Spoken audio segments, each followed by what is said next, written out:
So let us see this question. Very interesting question. शायद हम लोग प्रीवियस क्लास लिए थे ट्राई करने के लिए, कुछ लोग ट्राई भी किए। क्या दिया है इसमें?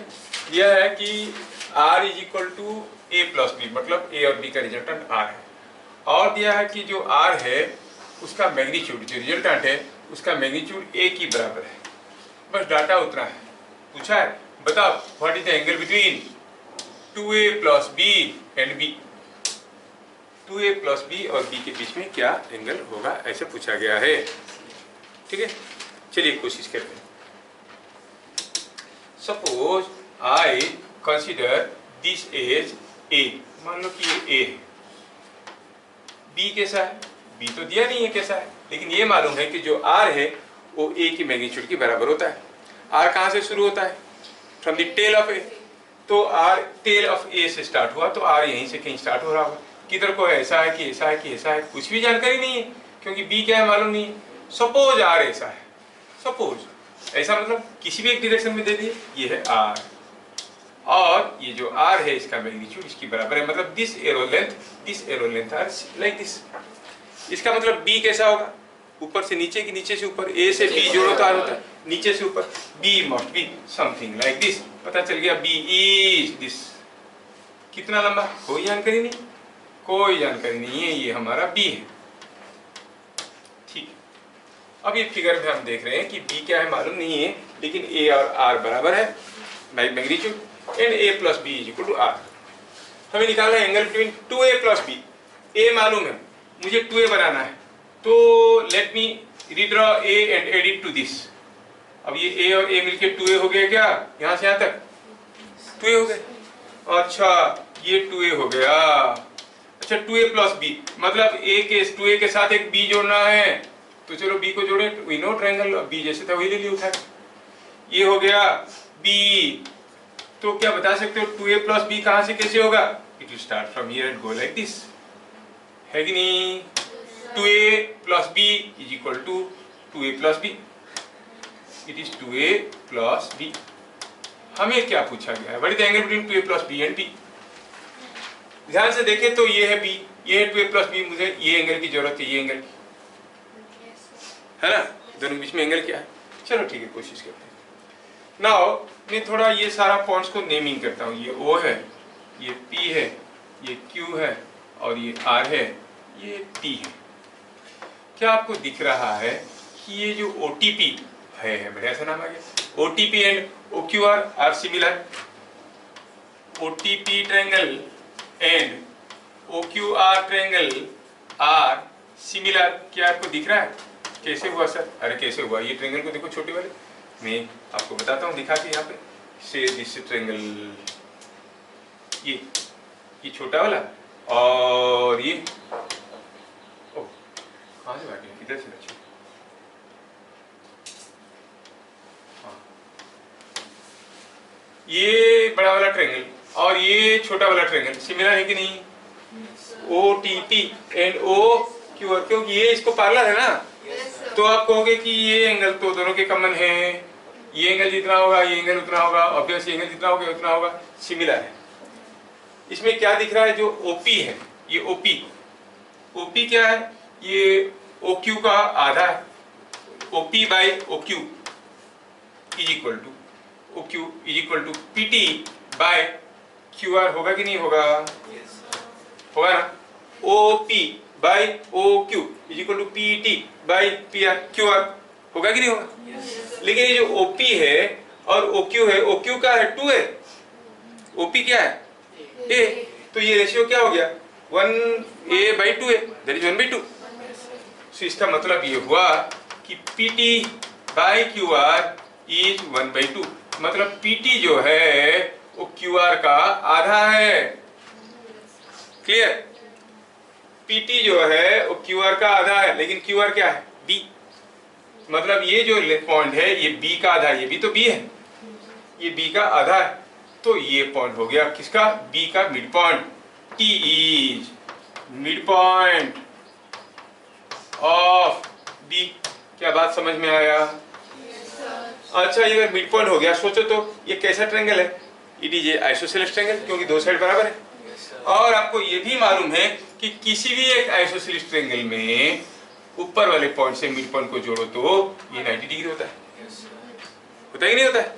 और आपको पता ये चल चुका है कि एक आइसोसेलेस ट्रायंगल है कौन, ओपी दिस, ये बड़ा वाला ट्रायंगल, और ये मिड पॉइंट है, तो ये एंगल कितना होगा, so the angle between B and 2a plus B is 90 degree.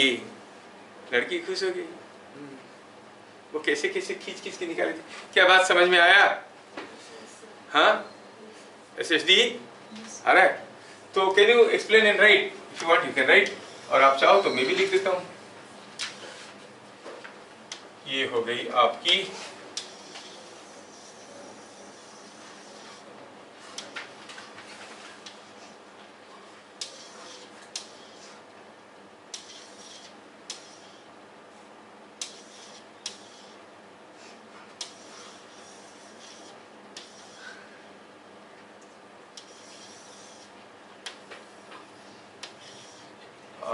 देखो काम बन गया सर। हाँ, सिमिलर पर OP by QQ लिख दीजिए। OP by QQ लिख दीजिए तो ठीक लिख दे। OP by OQ लिखना चाहिए था, है कि नहीं? क्या लिखना चाहिए था? हाँ, OP by OQ। That is called printing mistake। तो बुझिए ला, ठीक है। मिड पॉइंट ऑफ बी, तो क्या लिखेंगे? therefore angle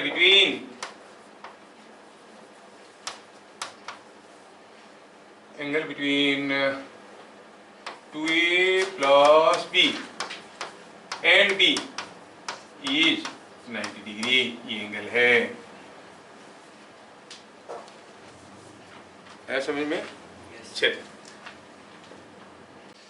triangle law was so simple. We have seen two vectors taken in order if represent the two sides of a triangle, and the third side of the triangle taken in the reverse order graphically represents the sum or resultant of the vectors, जो हम लोग बढ़िया से समझ चुके हैं। And previous classes में आप लोग बहुत अच्छा परफॉर्मेंस दिए, बहुत अच्छा न्यूमेरिकल किए, और देखें कि वो ग्राफिकल अप्रोच था, मतलब स्केल पेंसिल प्रोट्रैक्टर चाहिए उसको करने के लिए। न्यूमेरिकली अगर करना दिया है कि एक वेक्टर है जिसका मैग्नीट्यूड है 8, दूसरा वेक्टर है जिसका मैग्नीट्यूड है 6, if the angle between them is 0, what is the magnitude of the resultant? Angle 0 है, मतलब दोनों वेक्टर सेम डायरेक्शन में। 8 प्लस 6 कितना हो जाएगा? 14, खत्म। if they are in opposite direction क्या हो जाएगा? 8 minus 6 that is 2. if they are in perpendicular direction then you know Pythagoras theorem, 8 square plus 6 square हो जाता है। if they are making an angle 60 degree, अब तो करना मुश्किल हो रहा है। if the angle between them is 45 degree और 30 डिग्री, कुछ भी दे दिया एंगल 120 डिग्री, तो कैसे निकालेंगे? तो उसके लिए थोड़ा एक न्यूमेरिकल अप्रोच रहना चाहिए। बात समझ में आया? वही मैं बताना चाहता हूँ, क्या है ये न्यूमेरिकल अप्रोच। मैं इसकी अभी डिराइवेशन करूंगा, लेकिन मैं नहीं चाहता हूं कि आप लिखो, वीडियो में मेरा रहेगा, आप चाहे तो कभी देख सकते हो, कोई आपको डेरिवेशन नहीं पूछेगा। आपको फाइनल कंक्लूडिंग जो आंसर आएगा वो याद रखना है, लेकिन आंसर खाली बताने से याद नहीं रहता। कैसे हुआ मैं बता दूंगा, आप उसको देख लो, जरूरत नहीं लिखने का। अगर लगने का मन करेगा तो वीडियो से देख के लिख लेना बाद में। अभी अगर दो वेक्टर है ए और बी, उनके बीच में एंगल है थीटा, तो इनका रिजल्टेंट का वैल्यू कितना होगा, एक इक्वेशन आएगा, वो इक्वेशन को याद रखना है। कैसे आएगा मैं यहाँ पे कर रहा हूँ, ठीक है। तो ये हो गया numerical approach to triangle law. क्या याद रखना है आपको? If angle between vector A and vector B is theta, then R, जो रिजल्टेंट आर क्या है? आर क्या है? Magnitude of A plus B. R is nothing but magnitude of A plus B का वैल्यू कितना होता है मालूम है? होता है मैग्नीट्यूड ऑफ ए का स्क्वायर मैग्नीट्यूड ऑफ बी का स्क्वायर। याद रखना काफी आसान है, जैसे ए प्लस बी का होल स्क्वायर होता है, क्या होता है? 2ab ऐसे होता है ना। बस in addition to that extra याद रखना है cos थीटा और एक रूट ओवर साइन।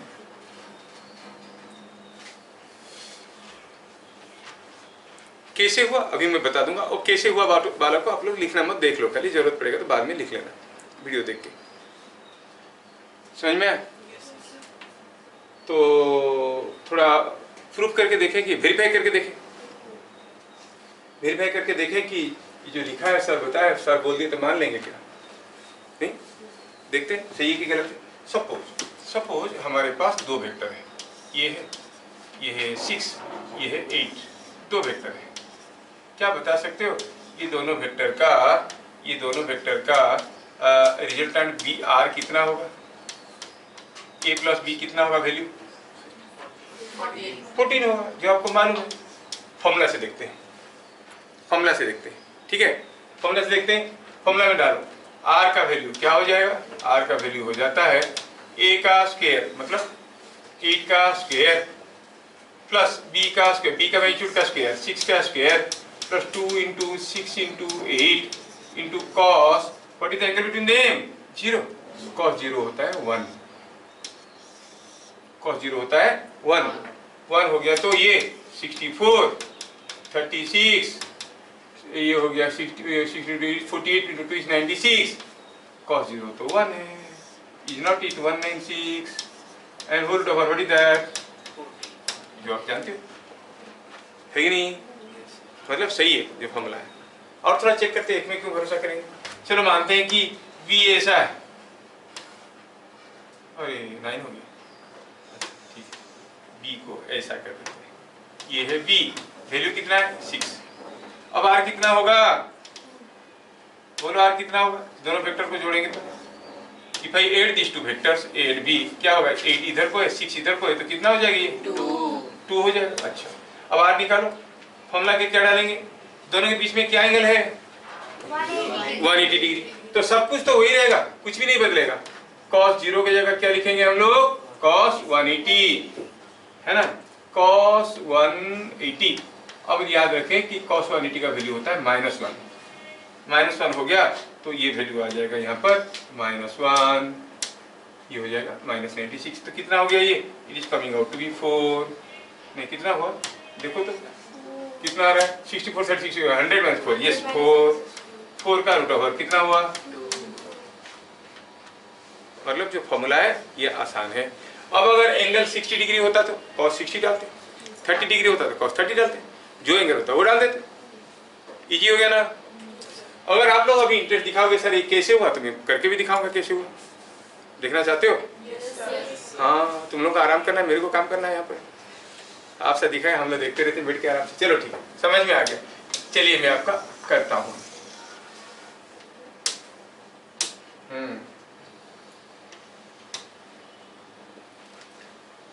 सपोज हम कहेंगे कि हमारे पास दो वेक्टर है, ये है एक वेक्टर, और चलो मानते हैं कि ये है दूसरा वेक्टर,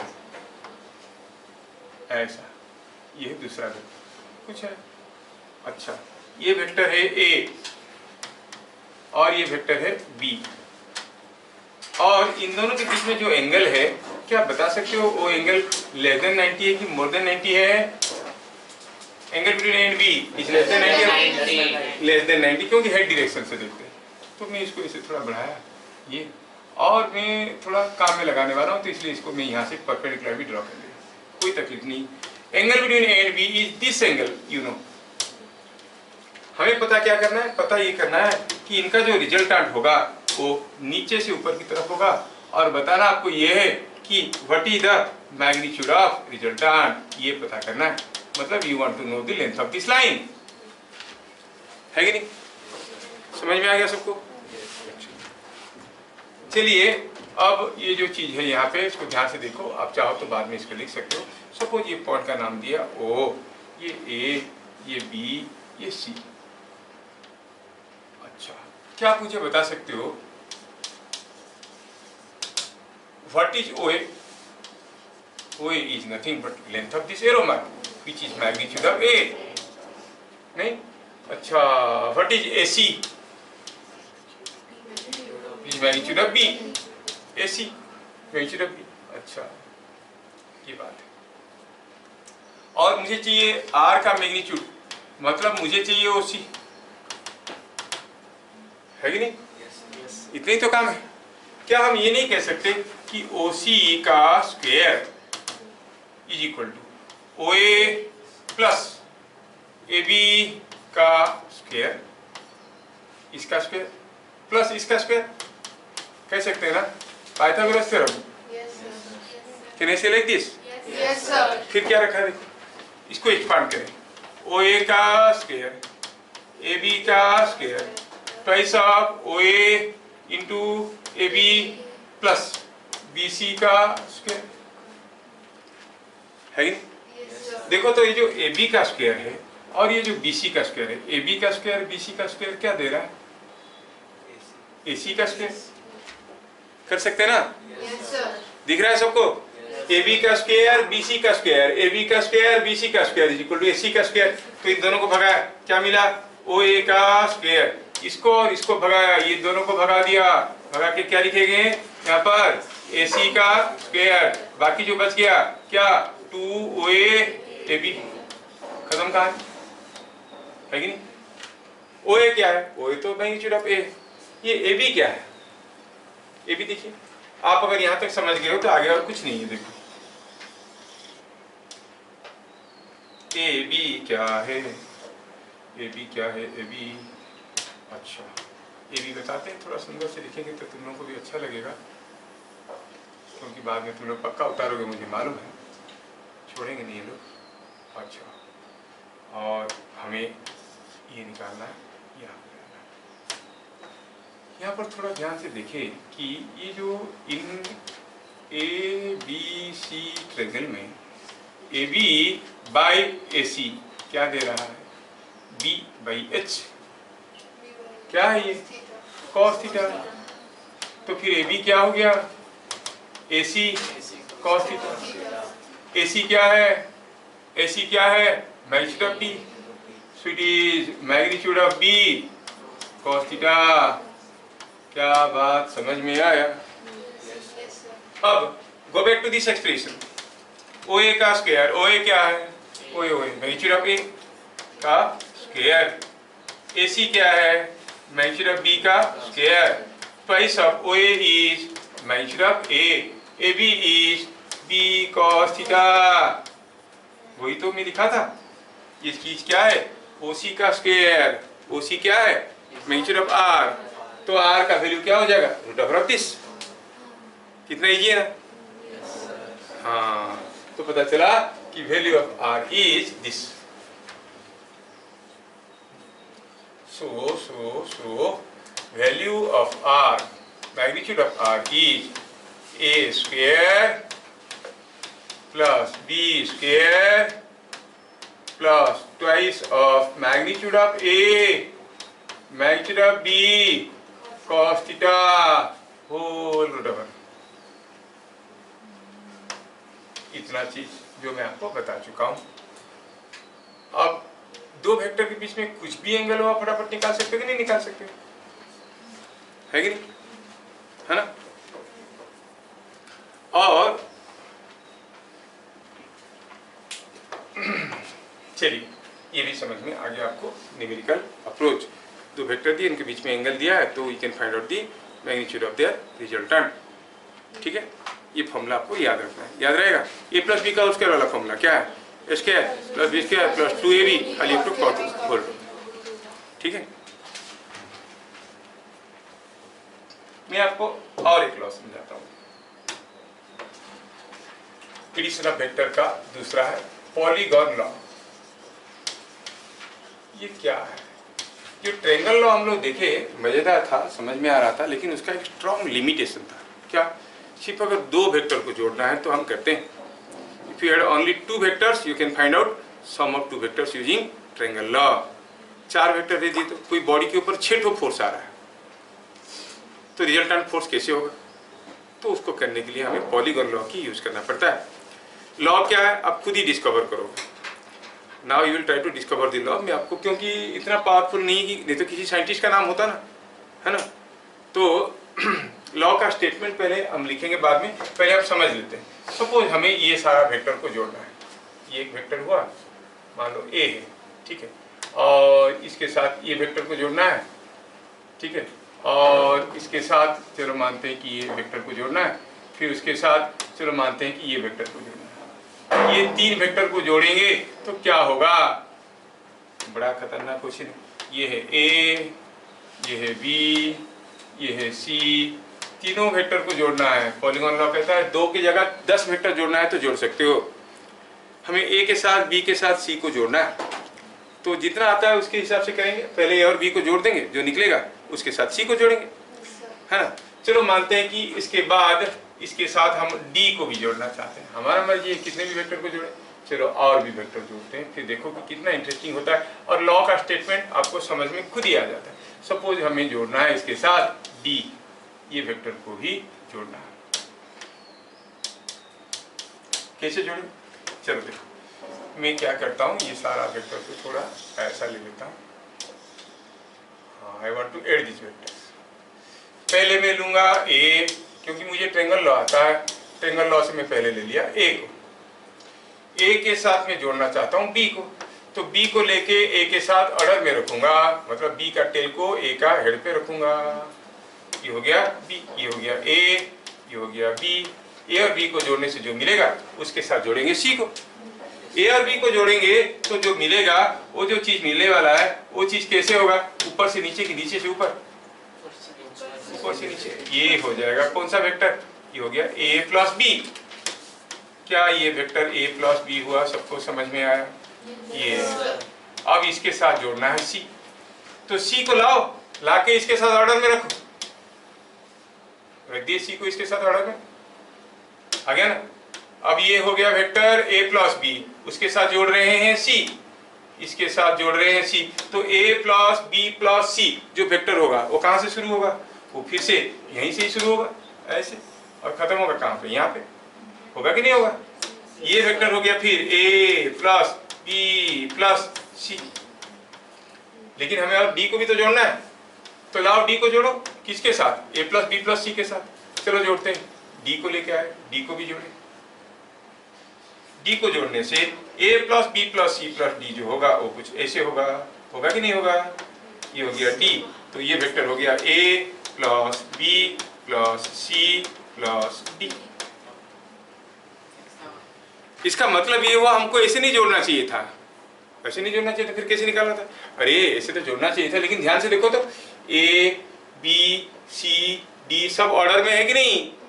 तो सारे वेक्टर को ऑर्डर में ले लो, और जो क्लोजिंग साइड रहा उसको रिवर्स ऑर्डर में ले लो, सीधा मिल गया।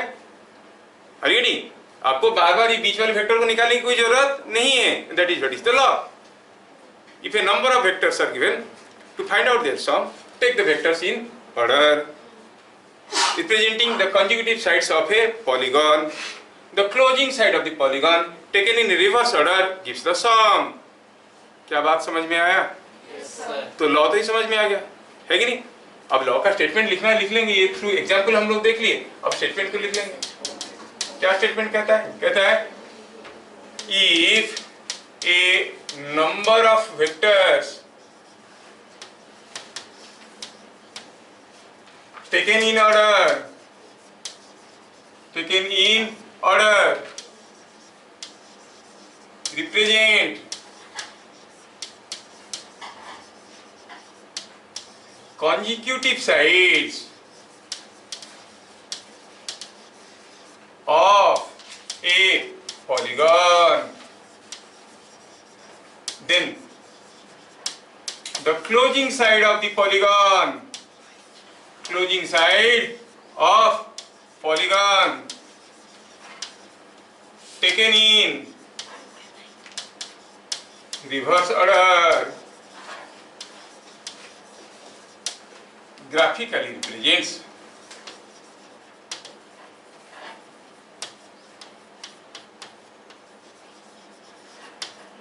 sum or resultant। तो ये हो गया स्टेटमेंट, लॉ का स्टेटमेंट हो गया। ये आप इसको कह सकते हो लॉ का स्टेटमेंट वर्डिंग, ये हो गया। अगर ढेर सारे वेक्टर दिया हुआ है, take them in order representing the consecutive sides of a polygon. Could everyone follow? हाँ, fine. Now it is so nice, है कि नहीं? आपको अगर कहा गया बताओ ये वेक्टर और ये वेक्टर को जोड़ो, क्या होने वाला है? आप क्या करोगे? पहले ये ले लोगे, फिर इसको ले लोगे, फिर इसको ले लोगे, ये हो गया रिजल्टेंट। जस्ट ऑर्डर में ले लो और देखो कि बन गया resultant the closing side taken in reverse order. क्या बात समझ में आ रहा है? अगर आपको ये वेक्टर जोड़ने के लिए कहा गया तो आप पहले ये तीनों वेक्टर को ले लो। ये जो तीनों वेक्टर है, ये तीनों वेक्टर को अब जोड़ना चाहते हो तो कैसे जोड़े? पहले आप तीनों को ऑर्डर में ले लिए, ये तीनों वेक्टर को ऑर्डर में ले लिए, ये आ गया देखो ऑर्डर में, and the closing side taken in reverse order, closing side taken in reverse order. Closing side कौन है? ये वाला है क्लोजिंग साइड, ये उल्टा ऑर्डर में लिया गया है। तो ये क्या बन जाएगा? ये बन जाएगा रिजल्टेंट और द सम ऑफ वेक्टर्स। ये ए है तो ये ए है, ये बी है, ये बी है, ये सी है। तो कोई भी नंबर ऑफ वेक्टर को जोड़ना कोई मुश्किल चीज नहीं है। 3 की जगह 10 होगा तो क्या तकलीफ पड़ता है आपको? सारे को ऑर्डर में ले लो। जो क्लोजिंग साइड बाकी रहा, ध्यान रहे, the closing side taken in direct order और reverse order, reverse order gives you the sum और रिजल्टेंट। क्या बात समझ में आया? बड़ा पावरफुल लॉ है। इसमें से तो बहुत इंटरेस्टिंग चीजें निकल के आएंगे जो बुक्स में देते नहीं है, पढ़ाते नहीं है बाकी के लोग। देखोगे क्या इंटरेस्टिंग चीजें, क्या फैक्ट्स इससे समझ में आ रहा है। पहला चीज तो जो हमारा है वो ये है कि फैक्ट में पहला चीज देखे कि अगर if a number of vectors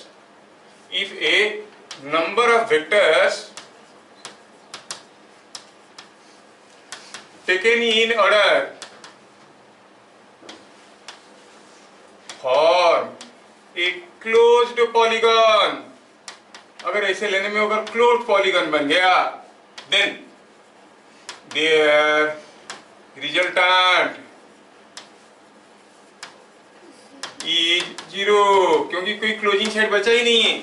मैं ढेर सारे वेक्टर को ऑर्डर में लिया, ये था एक वेक्टर, ये था दूसरा वेक्टर, और पता चला ये था तीसरा वेक्टर, और ये था चौथा वेक्टर, और फिर पता चला कि ये था पांचवा वेक्टर। ऐसे 5 वेक्टर को अगर जोड़ेंगे तो कोई क्लोजिंग साइड बचेगा क्या? खुद ही क्लोज हो गया। क्लोजिंग साइड नहीं रहा तो रिजल्टेंट क्या हुआ? 0। इसका मतलब ये हुआ कि अगर ये वेक्टर ए है, ये बी है, ये सी है, ये डी है, ये ई है, तो यहां से पता ये चलता है कि दिस फिगर इंप्लाइज, क्या इंप्लाई करता है? ये इंप्लाई करता है कि vector sum of A B C D and E is 0। समझ में आया? इससे और एक चीज सामने आएगा। ये चीज समझ में आ गया सबको? लिख दिए? हाँ। पहला फैक्ट देखिए। दूसरा फैक्ट हुआ if a plus b plus c plus d plus e is equal to 0। Suppose जैसे 5 वेक्टर 10 वेक्टर जोड़ दिए 0 हुआ, मतलब ये सबको ड्रॉ करेंगे तो क्या बनेगा? क्लोज पॉलीगॉन बनेगा। उससे क्या मतलब निकलता है? मतलब ये निकलता है कि सपोज इनमें से कोई एक वेक्टर को मैं छोड़ देता हूँ, अगर ये 0 है तो क्या बता सकते हो what is a plus b plus d plus e? क्या है? माइनस। सिंपल है, सीखो इधर है। लेकिन इससे जो इंटरेस्टिंग चीजें हो ऐसे निकल के आते हैं। क्या है? ये निकल के आता है कि अगर ये हुआ तो ये हुआ, तो आप कहोगे कि ये जो 4 वेक्टर है ए बी डी ई, इनका मैग्नीट्यूड कितना है? इनका रिजल्टेंट का मैग्नीट्यूड कितना है? माइनस सी के मैग्नीट्यूड की बराबर है। माइनस सी का मैग्नीट्यूड और सी का मैग्नीट्यूड में बड़ा कौन है? दोनों बराबर है। तो ये स्टेटमेंट से क्या फिजिकली चीजें हमें समझ में आता है? What interpretation we get out of it. ठीक है, समझो ये जो मैथमेटिकली हम लोग लिखे कि a plus B plus C plus D plus E is equal to 0 का मतलब हुआ कि a plus B plus D plus E का मैग्नीट्यूड c की मैग्नीट्यूड के बराबर है। क्या मतलब है इसका? फिजिकल इंटरप्रिटेशन क्या है? फिजिकल इंटरप्रिटेशन ये है कि चलो सोचते हैं कि यहाँ पर कोई एक ब्लॉक रखा है, ये ब्लॉक को 5 लोग खींच रहे हैं, विथ 5 फोर्सेस। कोई इधर खींच रहा है, कोई इधर खींच रहा है, कोई इधर खींच रहा है, कोई इधर खींच रहा है, और ऐसे खींच रहे हैं कि ब्लॉक मूव नहीं कर रहा। मान लो कि ये 10 न्यूटन का है, ये 20 न्यूटन का है, ये 15 न्यूटन का है, ये 18 न्यूटन का है, और ये 12 न्यूटन का है। ऐसे खींच रहे हैं चारों तरफ से पकड़ के, ये ब्लॉक मूव नहीं कर रहा। Suppose the block is not moving, मतलब ये सारा फोर्सेस का रिजल्टेंट क्या है? जीरो। अगर ये सारा फोर्सेस को ऑर्डर में लिखेंगे तो क्या होगा? क्लोज पॉलीगॉन होगा कि नहीं होगा? अच्छा, अभी ये सपोज ये जो बॉडी है अभी रेस्ट में है, कौन सा है? This block which is being pulled by all these 5 forces, and you clearly see the block is at rest. ये ब्लॉक अभी रेस्ट में है। एग्जाम्पल में लिख लें, if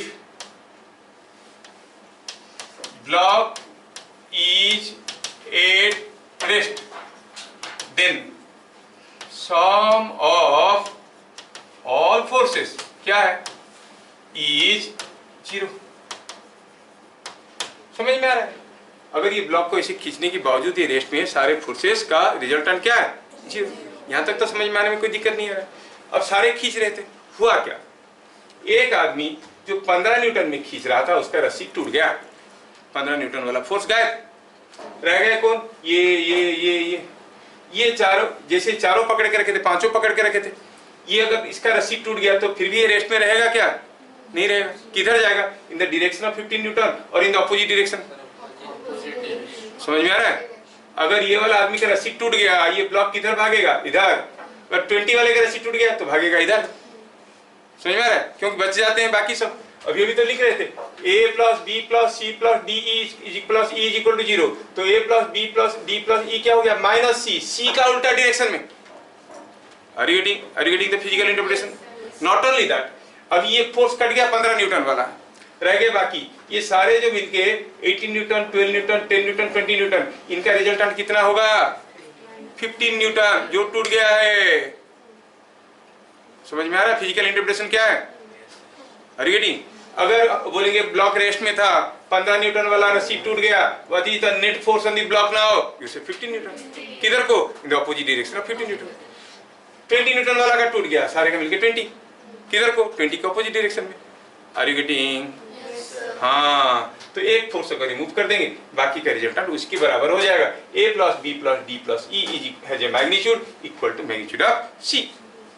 फिजिकल इंटरप्रिटेशन समझ में? अब ये फिजिक्स में काम में लगेगा।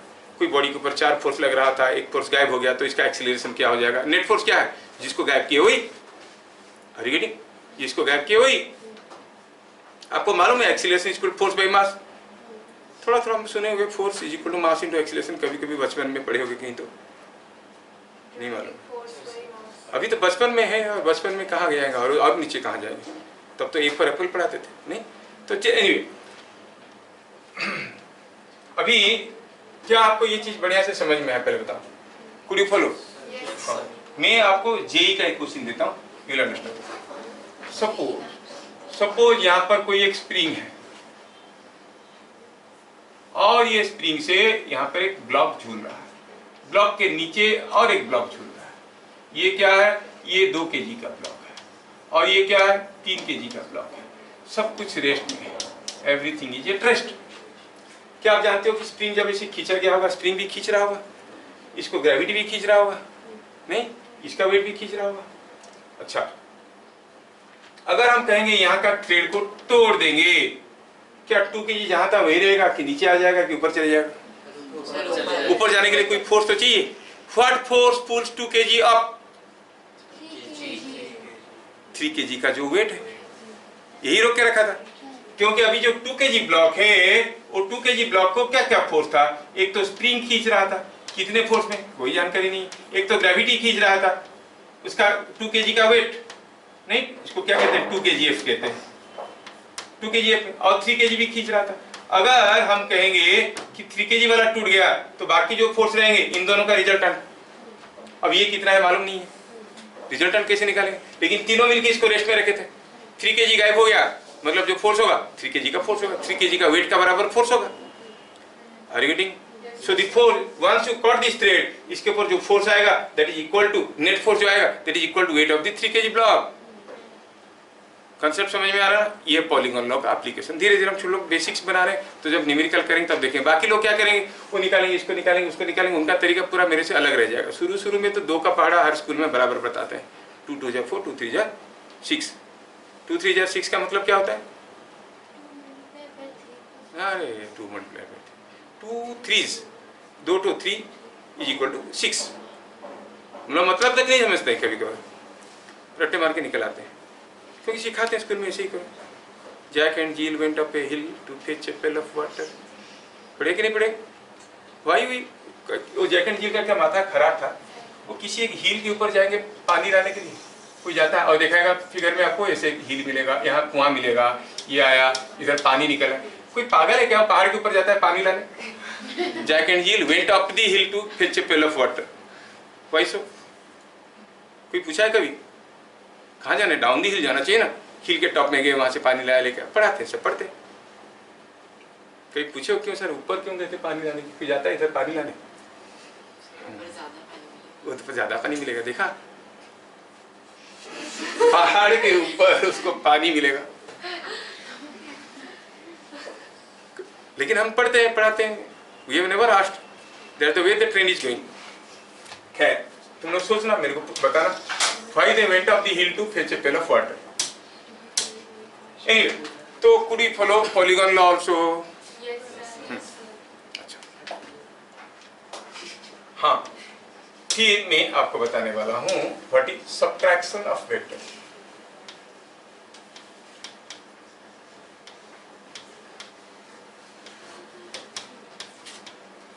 आज की क्लास में देखो हम कितने ज्यादा पढ़ रहे हैं, जल्दी जल्दी जा रहे हैं आगे। ट्रायंगल लॉ खत्म कर लिए, सबट्रैक्शन ऑफ वेक्टर पढ़ लिए, नहीं? फिर इसके बाद हम लोग रिजल्ट के कंपोनेंट्स पढ़ेंगे, और उसके बाद फिर हम लोग चलेंगे रेस्ट एंड मास। क्या? रेस्ट एंड मोशन, पहला chapter. Subtraction of vectors. Subtraction of vector में हमें सीखना है कि how to find A minus B. ये चीज निकालना हमें आना है। We want to learn A minus B, ये निकालना है, ठीक है? अच्छा, चलिए क्लू बनाते हैं। आप कह सकते हो कि आपका जो a माइनस बी है निकालना चाहते हो, that is as good as a plus minus B, है कि नहीं? a के साथ माइनस बी जोड़ो तो हो जाएगा a माइनस बी। अच्छा, और हमें ये जानकारी है, साथ साथ ये भी जानकारी है कि b का जो मैग्नीट्यूड होता है वो माइनस बी का मैग्नीट्यूड के बराबर होता है। होता है कि नहीं होता है? तीसरा चीज जानकारी ये है कि इफ एंगल बिटवीन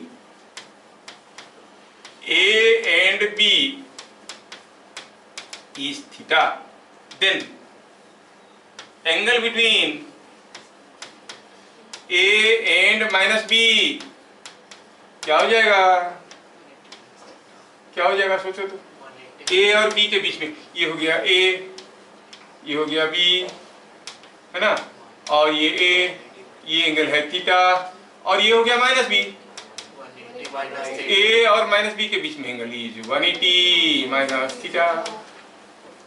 बस एक ट्रिग्नोमेट्रिक आइडेंटिटी याद रखना कि cos 180 माइनस थीटा का वैल्यू होता है माइनस कॉस थीटा। तो नहीं बताया था मैं तुम लोगों को 0 से 90 के बीच में बताया था। तो ये cos 180 माइनस थीटा का वैल्यू क्या होता है? Minus cos theta. इतना चीज मालूम है तो हम सबट्रैक्शन निकालना शुरू करेंगे।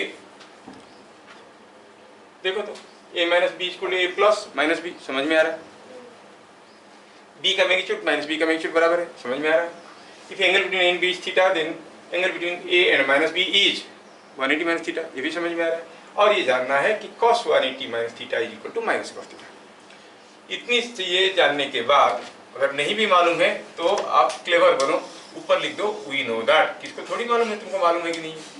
आप लिख सकते हो वी नो दैट। लोग सोचेंगे अरे वाह कितना सारा चीज जानता है।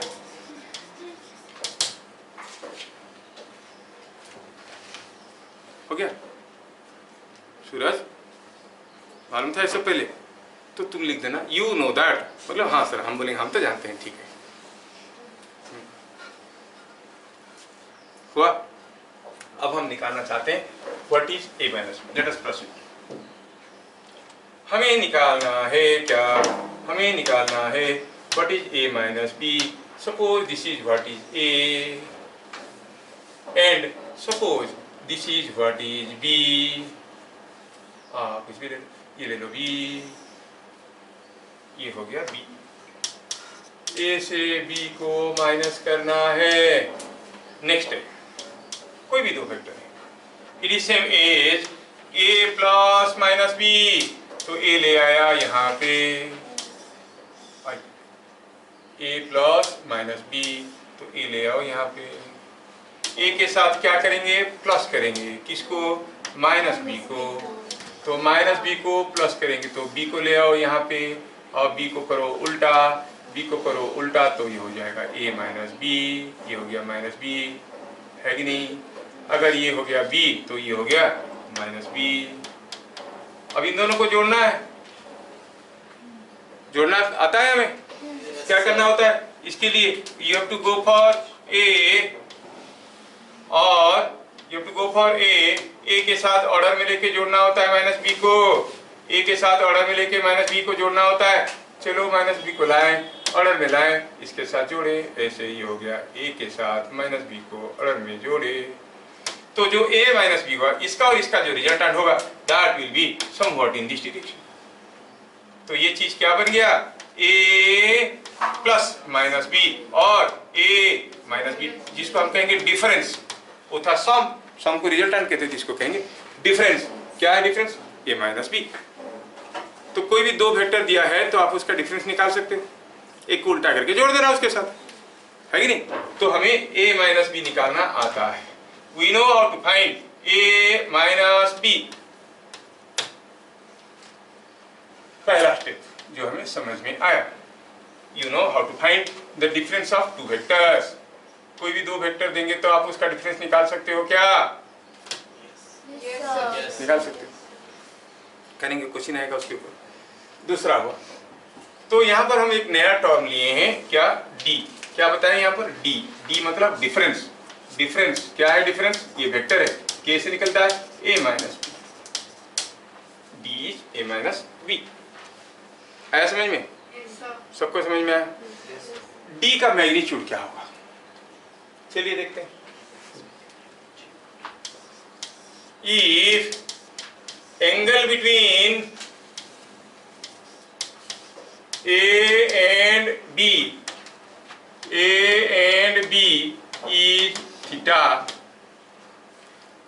then angle between a and minus b is alpha, and that alpha is 180 minus theta। जानते थे हम लोग, ए और बी के बीच में अगर थीटा हुआ तो ए और माइनस बी के बीच में 180 माइनस थीटा, जिसको मैं अल्फा लिख रहा हूँ। हो गया? अब मैं चाहिए क्या? मुझे चाहिए डी का मैग्नीट्यूड। डी का magnitude is nothing but A minus B का magnitude, that is same as A plus minus B का मैग्नीट्यूड। अब दो वेक्टर का सम का मैग्नीट्यूड अभी थोड़ी देर पहले देखे, रिजल्टेंट वाला फॉर्मूला, इसके plus B square plus 2ab cos theta whole over, ऐसे करके तो लिखते हैं formula. It is magnitude of a का square plus magnitude of minus b का square plus twice of magnitude of a magnitude of minus b into angle between a and minus b। Angle between a and minus b 180 minus theta, जिसको मैं लिखूंगा cos alpha. कोई तकलीफ नहीं। अब हमें मालूम है कि अल्फा क्या है। चलिए सबका वैल्यू डालें। a का मैग्नीट्यूड का स्क्वायर इज मैग्नीट्यूड a का स्क्वायर, और आप जानते हो कि जो माइनस b है उसका magnitude is same as magnitude of b, तो ये बन गया मैग्नीट्यूड ऑफ b का square plus twice of magnitude of a, इसके जगह क्या लिखेंगे? मैग्नीट्यूड ऑफ b, क्योंकि माइनस b का मैग्नीट्यूड तो b का मैग्नीट्यूड के बराबर है। cos अल्फा के जगह क्या लिखेंगे? cos 180 minus theta whole over. अब cos 180 माइनस थीटा क्या होता है? माइनस cos थीटा, तो एक माइनस साइन यहाँ पर आ जाएगा, यहाँ पर आ जाएगा cos थीटा। तो क्या मिल गया? देखिए तो it is coming out to be इतने बार तुम लोग लिखोगे, हम क्यों लिखेंगे, हम तो ये बोर्ड यूज कर रहे हैं, हमारा दिमाग तुम्हारे जैसे जा रहा है। ए स्क्वायर प्लस बी स्क्वायर, अब ये क्या हो गया, cos 180 माइनस थीटा की जगह क्या लिखेंगे, माइनस कॉस थीटा, तो इसका जो माइनस साइन है वो यहाँ पे आ जाएगा, आएगा कि नहीं आएगा, देखो फॉर्मूला हो गया ये, A square plus B square minus 2ab cos theta. A plus B का मैग्नीट्यूड क्या था, A square plus B square plus 2ab cos theta, A minus B का मैग्नीट्यूड क्या हो गया, A square plus B square minus 2ab। आ गया समझ में, सो नाइस। तो रिमेंबर कि अगर ए और बी दो वेक्टर है, उनके बीच में एंगल थीटा है, तो ए माइनस बी कैसे निकालते हैं, और ए माइनस बी का मैग्नीट्यूड क्या होता है। आ गया समझ में, लिखना चाहो तो लिख लो।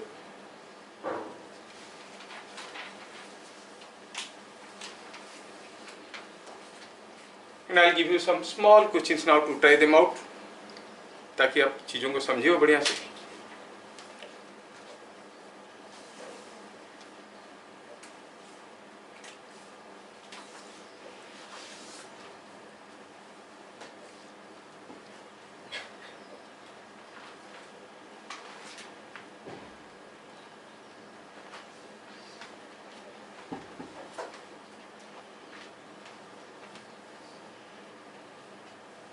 बड़ा डिफिकल्ट लग रहा है, ठीक है, डिफिकल्ट नहीं करोगे तो कैसे होगा। सोचो तुम आंख बंद करके साइकिल पेडल कर रहे हो, अब पता चला एकदम आराम से पेडलिंग हो रहा है, यू आर गोइंग डाउन और अप, डाउन, आंख बंद करके पेडलिंग कर रहे हो, अरे बाप रे बड़ा मुश्किल हो रहा है, मतलब we are going up, difficulty लगेगा तो ग्रो कर रहे हो, और क्या है कि नहीं, नहीं पूरा आसान लगा तो क्या है, तो डाउन ही जा रहे हो, फायदा क्या है। Every time you must face some difficulty and should conquer that.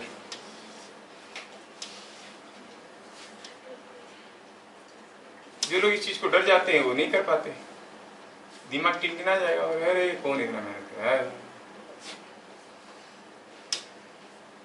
ऐसे ऐसे बच्चे आते हैं। हो गया,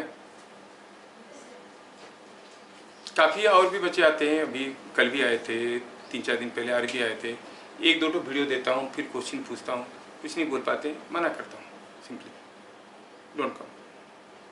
कल भी आए थे, 2 वीडियो दिए उसको, छोटी मोटी चीज़ पूछता हूँ, वीडियो में देखा समझ में, हाँ समझ में आया, पता चला उनको छोटा सा चीज़ भी मालूम नहीं है, please don't come, there are many teachers hankering for you, go. एक तो हद हो गया, मैं इसको पूछा तुम्हारे पापा तुमसे अभी 25 साल बड़े हैं, 5 साल बाद तुमसे कितने बड़े होंगे, बोला 30 साल। लड़की थी, तो फिजिक्स क्या पढ़ेगी, पापा को सुधार, इतना जल्दी जल्दी बड़े हो रहे हैं, है कि नहीं। अभी अगर तुम्हारे पापा तुमसे 25 साल बड़े हैं, आज से 5 साल बाद तुमसे कितने बड़े होंगे, 25। बोली 30। मेरे को ये समझ में नहीं आ रहा तू कि तेरा पापा कौन सा किया गया, चल भाग नहीं पढ़ाएंगे तेरे को। फिर आँख से आंसू निकल गए, नहीं आंसू तो रखो अपने पास, जाओ नहीं पढ़ाएंगे, ग्रुप खराब हो जाएगा भाई, समझ में आ रहा है ये बात, ठीक है। तो ये सारे चीज हम लोग अभी देख लिए, कुछ इंपॉर्टेंट रिलेशंस देखते हैं। एक तो हुआ क्वेश्चन देखते हैं, और इसके बाहर हम लोग देखेंगे सारा चीज, छोटे छोटे questions. If vector A is like this, कितना है 10, वेक्टर बी इज दिस, कितना है 10, फाइंड मैग्नीट्यूड, और आपको ये कन्वेंशनल डायरेक्शन लेना है, ठीक है, ये एक से ये क्या है, ये जो हम जानते हैं conventional direction, east west north south वाला। Find magnitude and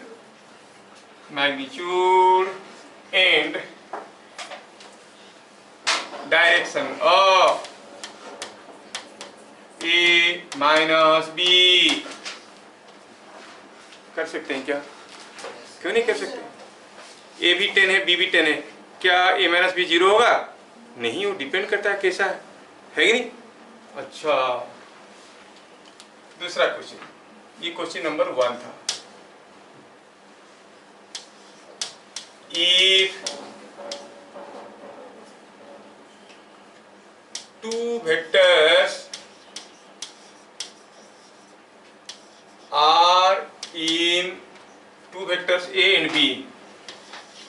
two vectors A and B are in same direction, what is value of A plus B, जो आप जानते हो, and A plus B, इसका वैल्यू निकालना है।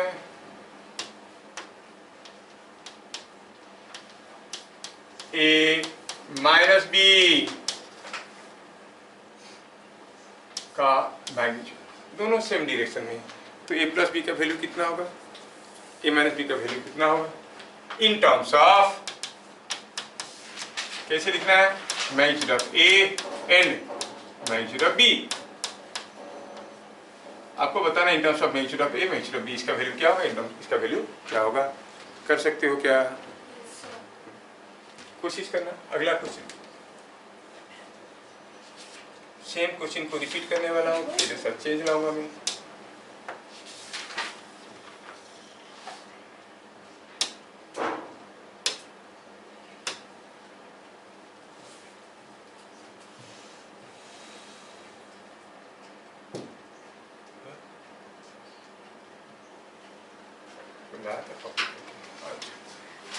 ले आता हूँ।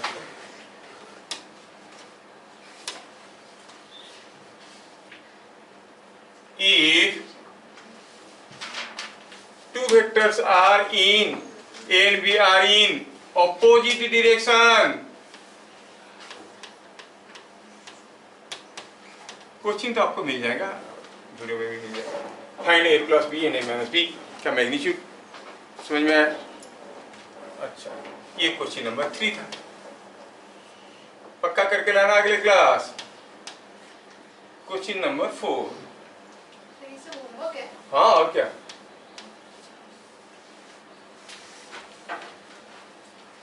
करना चाहिए ना तुम लोगों को। Question number 4, for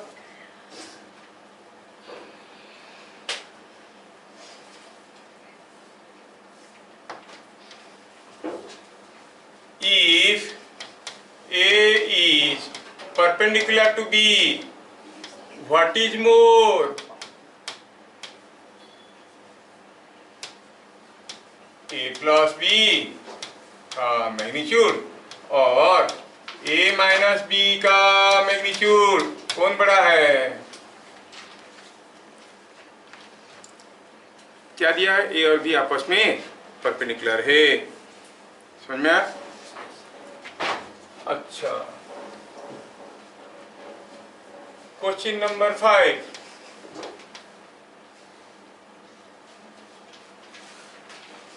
if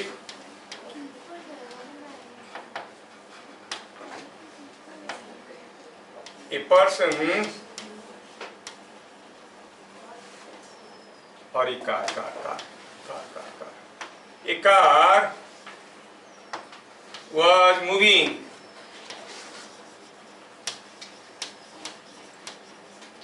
towards east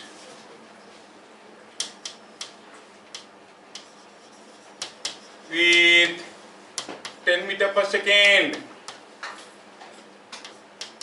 it takes a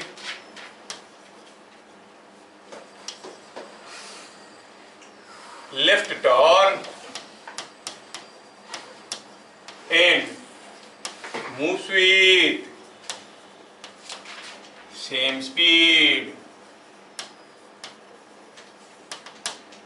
same speed में गया, क्या उसका वेलोसिटी सेम रहा, कोई लेफ्ट टर्न लिया, जितना स्पीड में जा रहा उतनी स्पीड में गया, तो वेलोसिटी बराबर रहा क्या, वेलोसिटी का डायरेक्शन बदल गया, नहीं। Find magnitude and direction of change in velocity, that is final velocity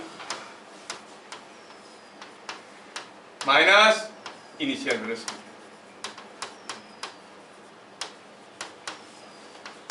change in velocity, final velocity v है, इनिशियल वेलोसिटी u है, ये निकालना है। मैग्नीट्यूड और डायरेक्शन। हम लोग बाद में पढ़ने वाले हैं कि mathematical equation v equal to u plus a t, acceleration कैसे निकलेगा, v minus u by t, v minus u निकाल पाएंगे तब ना हम एक्सीलरेशन निकाल पाएंगे, है कि नहीं? ये बात। तो चेंज इन वेलोसिटी मतलब शुरू में फाइनली जो वेलोसिटी था माइनस इनिशियली जो वेलोसिटी था उसका डिफरेंस का मैग्नीट्यूड निकालना है और डायरेक्शन भी बताना है। ठीक है। Question number 6 given magnitude of A is equal to 12, magnitude of B is equal to 8, magnitude of R is equal to 10, find magnitude of D, जिसमें क्या दिया है, R is A plus B and D is A minus B, you know.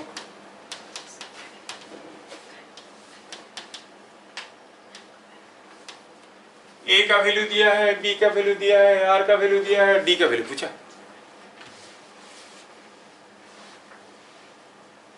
क्या हुआ, ऐसे घूर रहा है मंजूरी का? आ रहा है समझ में? क्वेश्चन समझ में आ रहा है? ए दिया है, बी दिया है, आर है और डी है। कोशिश करना है, मैं करूंगा क्लास में, तो तुम लोग कर लोगे अच्छे बच्चे। Question number 7, if A is equal to this कितना 10, A minus B is equal to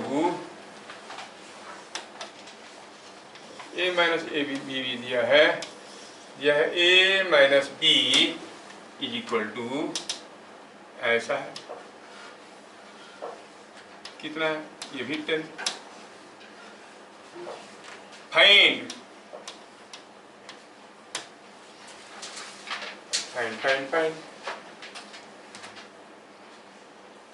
B,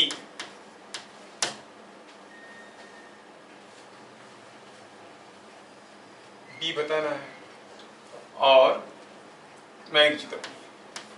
चलो इजी कर दिया, तो find magnitude of B.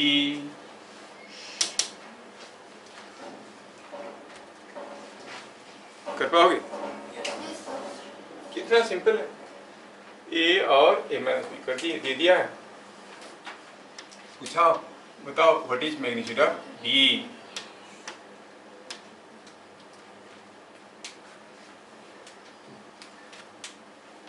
Question number 8, prove that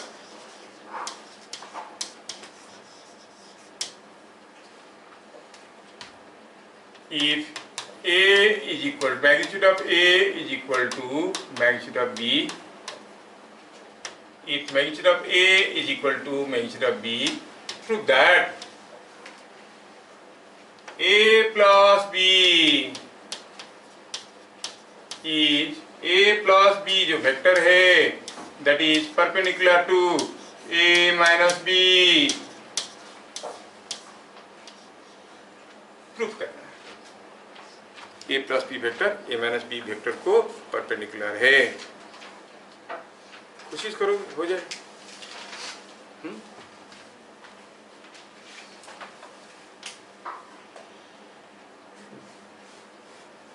question number 9,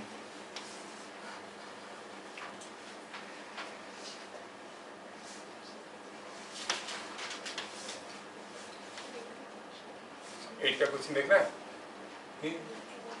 If magnitude of A is equal to if magnitude of A is equal to magnitude of B, proof करना है। A plus B is equal to perpendicular to A minus B, ये दोनों आपस में perpendicular है। ठीक है। Question number 9, इतना ही था, अगर थक गए तो इतना था। लिख दिए सारा क्वेश्चन, जब तो वीडियो में पढ़ा देख लेना। ट्राई दिस क्वेश्चंस, करो इसको, फिर हम लोग करेंगे, समझ में आएगा। और ये सारा करने के बाद हम लोग चलेंगे लास्ट आइटम जो बताना चाहता हूँ, आई कैप जे कैप वाला, वो है रेक्टेंगुलर फॉर्म ऑफ वेक्टर्स। उसको बताने से वेक्टर का क्लास वहीं पे ख़त्म करेंगे। सब मल्टीप्लिकेशन वगैरह बताएंगे जब हम वर्क एनर्जी पावर चैप्टर पढ़ाएंगे, ठीक है, तब बताएंगे, तब समझ में आएगा। फिर उसके बाद हम लोग स्टार्ट करेंगे रेस्ट एंड मोशन। समझ में आता है ना rest and motion? Speed distance वाला क्वेश्चन सब करना आता है ना? क्या रिलेशन है स्पीड डिस्टेंस टाइम में? Speed is equal to, speed मतलब क्या होता है? एवरेज स्पीड होता है कि इंस्टेंटेनियस स्पीड होता है? स्पीड होता है? नहीं, ऐसा नहीं होता है। दो स्पीड होता है, एक होता है एवरेज स्पीड, एक होता है इंस्टेंटेनियस स्पीड। तुम एवरेज स्पीड की फॉर्मूला बता रहे हो, वो इंस्टेंटेनियस स्पीड का फॉर्मूला बता रहे हो, ठीक है ना? जब स्पीड कांस्टेंट है तो आप दोनों स्पीड बराबर होते हैं, और स्पीड किसी का बदल रहा है तो वो दोनों अलग अलग होते हैं, ठीक है ना? डिस्टेंस क्या है, डिस्प्लेसमेंट क्या है, सब चीज़ें तो आता है। तुम लोग दिमाग लगाना और बताना कि सपोज यहाँ पे कोई एक कार है, तुम लोग सोच के आओगे तो थोड़ा मजा लगेगा। ये कोई कार है, अच्छा वाला कार है, और ये दूसरा वाला जो है वो बेकार है। क्या है? बेकार है। सोच के बताना। चलो एक ही कार लेते हैं, दो कार क्यों लें? एक ही कार में काम नहीं पड़ जाएगा। ये जो कार है, ये कार में कोई एक पागल सा ड्राइवर बैठा हुआ है। कौन बैठा हुआ है? पागल सा ड्राइवर। और वो क्या कर रहा है? ड्राइवर सीधे गाड़ी चला रहा है इधर को, क्या स्पीड में? से 5 मीटर पर सेकेंड में। और देखा कि दूर पे कहीं एक वाल है। क्या है? वाल। और जैसे वो वाल को देखा, कितना दूर पे था वाल? The wall was at a distance of say something like 100 metre, 100 metre दूरी पे उसको वाल दिखा। लेकिन ड्राइवर पागल है ना? उसको ब्रेक लगाना चाहिए, वो हॉर्न बजाया, ठीक है? हॉर्न बजाने से रुकेगा क्या? नहीं, जाके ठोकेगा। लेकिन उस बीच में क्या हुआ, उसके गाड़ी में एक अच्छा वाला कुत्ता बैठा हुआ था जो कि पागल नहीं है, मालिक की तरह। कुत्ता देखा, अरे तो मालिक मरने वाला है, तो कुत्ता ने क्या किया? तुरंत गाड़ी से कूदा, और कूद के कुत्ता ने क्या किया? भाग के गया वाल के पास। फिर वापस आया, फिर गया, फिर आया। लेकिन जब वो वापस आएगा तब तक कार में पहुंचने के लिए क्या उसको यहाँ तक आना पड़ेगा? नहीं, कार भी तो आगे आ गया होगा, हो गया होगा कि नहीं? तो कुत्ता कंटिन्यूअसली भागने लगा। क्या स्पीड में? सपोज भागने लगा समथिंग लाइक 12 मीटर पर सेकेंड। कुत्ता भागने लगा। कुत्ते का रास्ता कैसे होगा?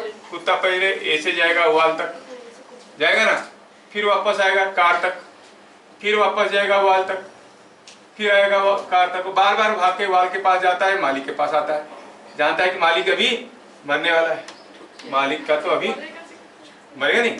तो कुत्ता ऐसे वफादार था, तो भाग के जा रहा है, आ रहा है, आ रहा है। ऐसे करते करते कुत्ता जो है, कुत्ते की मौत मारा गया। कहाँ पे मरेगा कुत्ता? वाल के पास ही मरेगा, दबा देगा क्यों? ये तो हॉर्न बजा रहा है, ब्रेक मारना चाहिए उसको।